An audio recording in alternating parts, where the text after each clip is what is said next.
Speak version equals 1.0 XMLNS equals http://www.w3.org/2001/10/synthesis.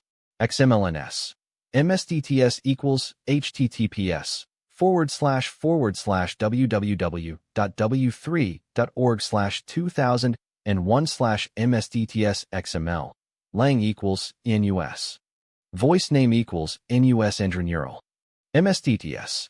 Express as style equals SAD. Style degree equals 1.8. Prosody rate equals -18%. Pitch equals -10%.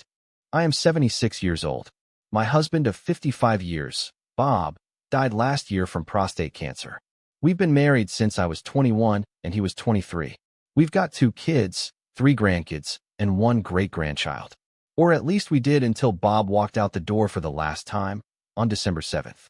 I remember like it was yesterday, the look in his eyes when he told me he had cancer.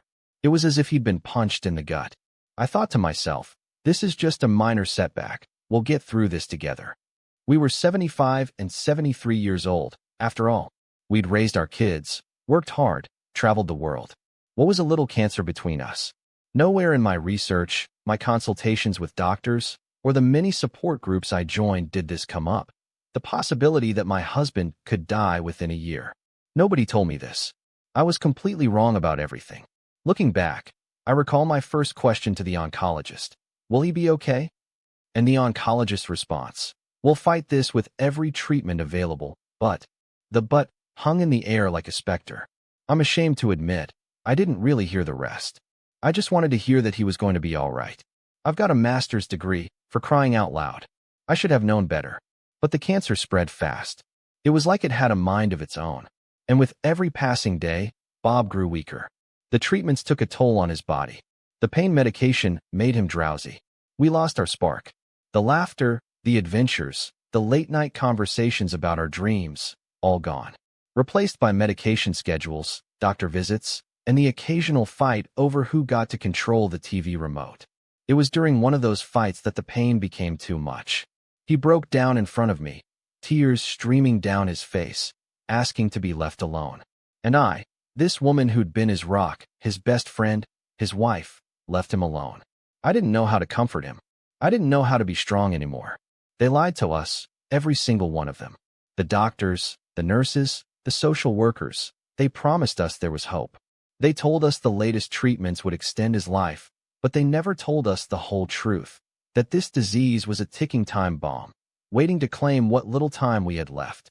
In the months leading up to his passing, I watched him slip further and further away. His eyes, which used to sparkle like the stars on a clear night, turned dull and lifeless. His once strong hands now trembled like a leaf in the wind. I thought I'd lose my mind from grief, guilt, and the overwhelming sense of loss. The hardest part was when he started talking to me about his own mortality. He'd sit on the couch, hold my hand, and look deep into my eyes, telling me he loved me, but it was time for him to go. He kept saying it was time for him to let go, just like the leaves falling from the trees outside our window. It was a bitter taste in my mouth, the knowledge that my husband was preparing his own funeral. Preparing me, really. I remember the day I found his will, the day I realized he'd been planning this for months. I wept uncontrollably, my body racked with sobs, as I read the pages of instructions, the list of people he wanted to see, the things he wanted to be remembered for. But something inside me shifted that day. Maybe it was the reality of it all.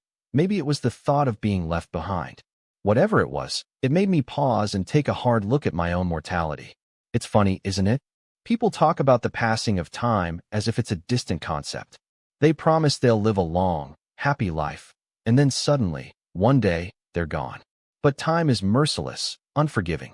It takes what it wants, and we're left with the memories of what once was.